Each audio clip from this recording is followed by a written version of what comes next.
بسم اللہ الرحمن الرحیم نحمده ونصلی ونسلم علی رسولہ الکریم اما بعد۔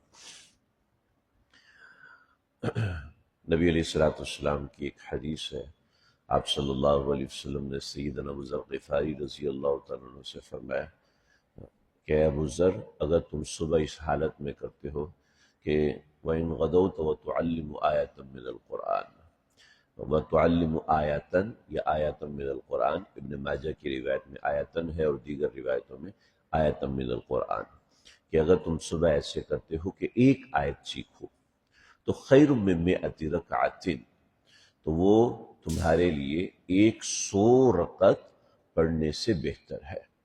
خیر من مئۃ رکعۃ، 100 رکعت نماز پڑھنے سے بہتر ہے۔ پورا دن میں 100 رکعتیں کون پڑھتا ہے؟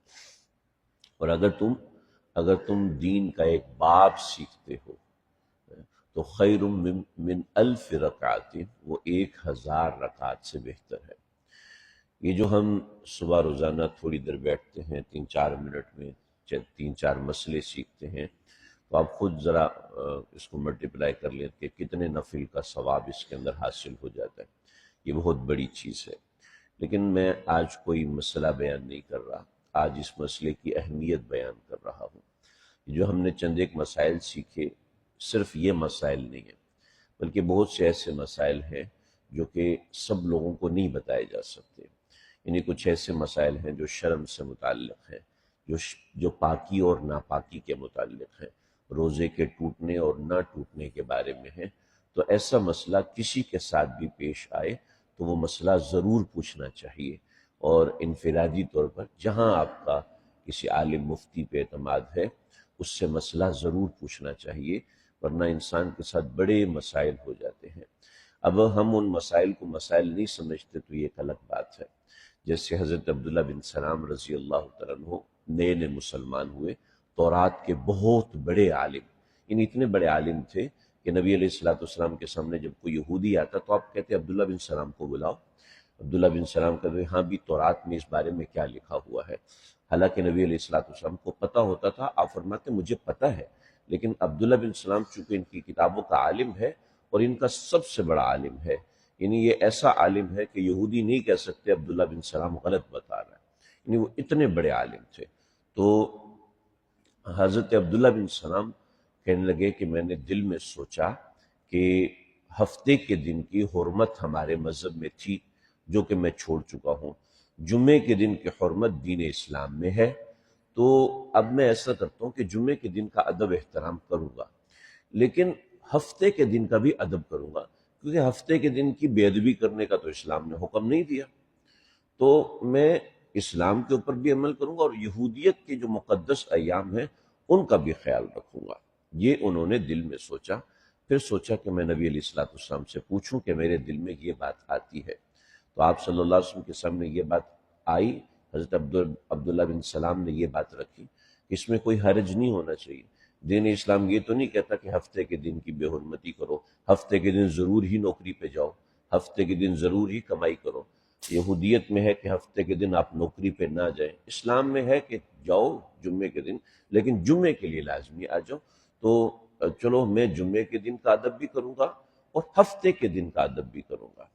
تو اللہ رب العزت نے اللہ کے نبی کی زبان پہ وحی نازل فرمائی، یا ایہا الذین آمنوا ادخلوا فی السلم کافہ، دین اسلام میں پورے کے پورے داخل ہو جاؤ۔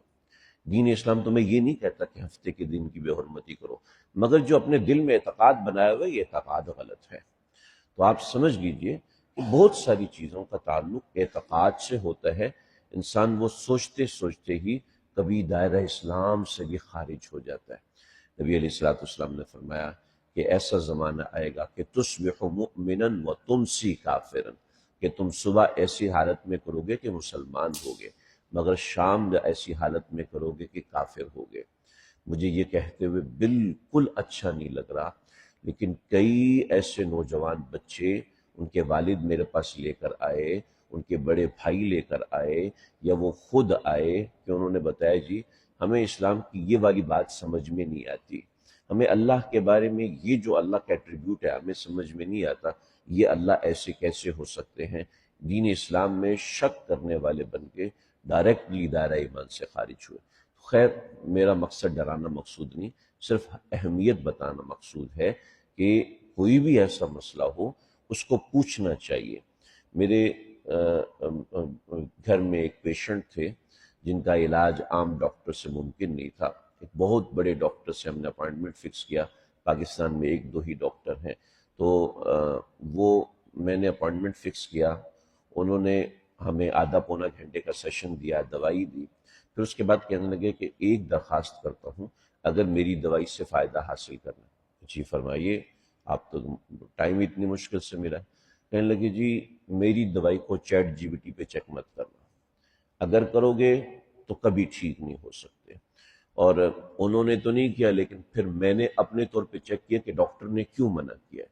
اس دوائی کے اتنے سائیڈ ایفیکٹ بتائے ہوئے تھے چیٹ جی پی ٹی نے کہ میرا تھا کہ زہر کھلا دو مگر یہ دوائی نہ کھلاؤ، اور الحمدللہ وہ پیشنٹ بالکل ٹھیک ہے، بالکل ٹھیک ہے، اور اس ڈاکٹر کو ہم 4-5 پیشنٹ اور دکھا چکے ہیں، اور اس دوائی کے سائیڈ ایفیکٹ اتنے بتائے ہوئے تھے۔ جب ہم کسی انسان پہ اعتماد نہیں کرتے، اپنی ماں پہ اعتماد نہیں کرتے، ابا پہ اعتماد نہیں کرتے، در در کی ٹھوکریں کھاتے ہیں، استاد پہ اعتماد نہیں کرتے تو در در کی ٹھوکریں کھاتے ہیں۔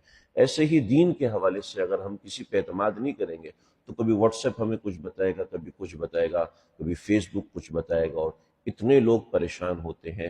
جناب روزہ اس وقت افطار کرنا ہے، قرآن میں تو کچھ اور لکھا ہے، حدیث تو کچھ اور بتا رہی ہے، اب وہ غلط انٹرپریٹیشن کر کے بتا رہے ہوتے ہیں، ہم سمجھ لیتے ہیں بالکل صحیح کر رہا ہے، تو چونکہ ہماری مہارت نہیں ہے تو اس وجہ سے ہم در در کے ٹھوکریں کھاتے ہیں۔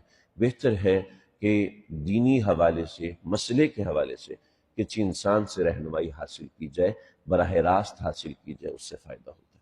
اللہ سمجھتے ہیں۔